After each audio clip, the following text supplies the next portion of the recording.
नमस्ते दोस्तों, टेक के शौकीनों। आज हम एक दिलचस्प टॉपिक पर बात करेंगे, मशीन लर्निंग। ये एक ऐसा शब्द है जो आपने शायद सुना होगा, लेकिन आखिर ये है क्या? चलिए इसे समझते हैं। मशीन लर्निंग आर्टिफिशियल इंटेलिजेंस का ही एक हिस्सा है, जो कंप्यूटर्स को डेटा से सीखने और कम से कम इंसानी मदद से फैसले लेने में मदद करता है। सोचिए, आप एक बच्चे को अलग अलग जानवरों को पहचानना सिखा रहे हैं। हर जानवर के बारे में बताने के बजाय आप उन्हें तस्वीरें दिखाते हैं और उन्हें खुद समझने देते हैं।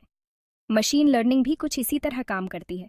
सबसे पहले ये डेटा इकट्ठा करने से शुरू होती है। जितना ज्यादा डेटा, उतना अच्छा। ये डेटा एल्गोरिथम को पैटर्न सीखने में मदद करता है, जो एक रेसिपी की तरह है। इसके बाद हम एक सही मॉडल चुनते हैं। ये एक डिसीजन ट्री, न्यूरल नेटवर्क या कोई दूसरा एल्गोरिथम हो सकता है जो काम पर निर्भर करता है। फिर ट्रेनिंग आती है। हम मॉडल को पुराना डेटा देते हैं ताकि वो अपने इंटरनल पैरामीटर्स को एडजस्ट करके सीख सके। एक बार ट्रेन होने के बाद मॉडल को नए, अनदेखे डेटा के साथ टेस्ट किया जाता है। अगर ये अच्छा परफॉर्म करता है तो हम तैयार हैं, अगर नहीं तो एडजस्टमेंट किए जाते हैं।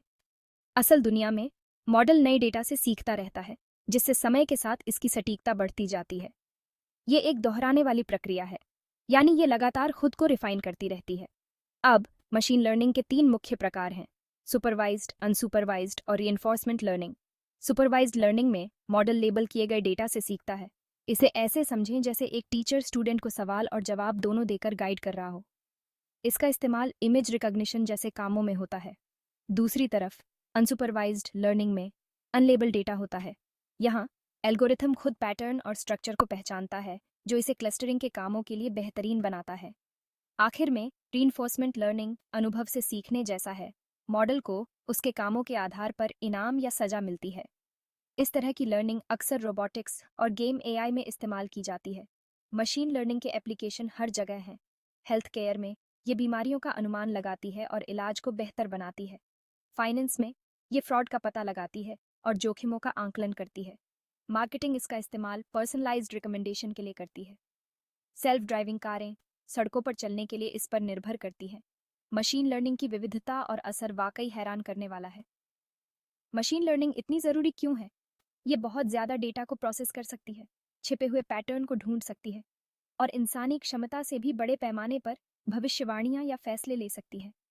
हमारे डेटा से भरी दुनिया में मशीन लर्निंग का इस्तेमाल करने वाले बिजनेस प्रोसेस को ऑटोमेट कर सकते हैं, कस्टमर एक्सपीरियंस को बेहतर बना सकते हैं और तेज़ी से महत्वपूर्ण जानकारी हासिल कर सकते हैं। जैसे जैसे डेटा बढ़ता जाएगा, मशीन लर्निंग की अहमियत और भी बढ़ेगी। मशीन लर्निंग का भविष्य बहुत ही रोमांचक है। कस्टमर के व्यवहार का अनुमान लगाने से लेकर बीमारियों का पता लगाने तक, हर क्षेत्र में क्रांति लाने की इसकी क्षमता बहुत ज़्यादा है। जैसे जैसे टेक्नोलॉजी आगे बढ़ती है और डेटा और भी ज़्यादा हो जाता है, मशीन लर्निंग हमारी दुनिया को गहराई से बदलना जारी रखेगी। तो अगर आप मशीन लर्निंग की दुनिया में गोता लगाने के बारे में उत्सुक हैं, तो बहुत सारे रिसोर्स और ट्यूटोरियल उपलब्ध हैं। चाहे आप शुरुआती हों या अनुभवी प्रो, सीखने और इनोवेशन के मौके अनगिनत हैं। देखने के लिए शुक्रिया। अगर आपको ये वीडियो पसंद आया हो तो चैनल को सब्सक्राइब करना न भूलें और टेक्नोलॉजी की जानकारी के लिए अगली बार मिलते हैं।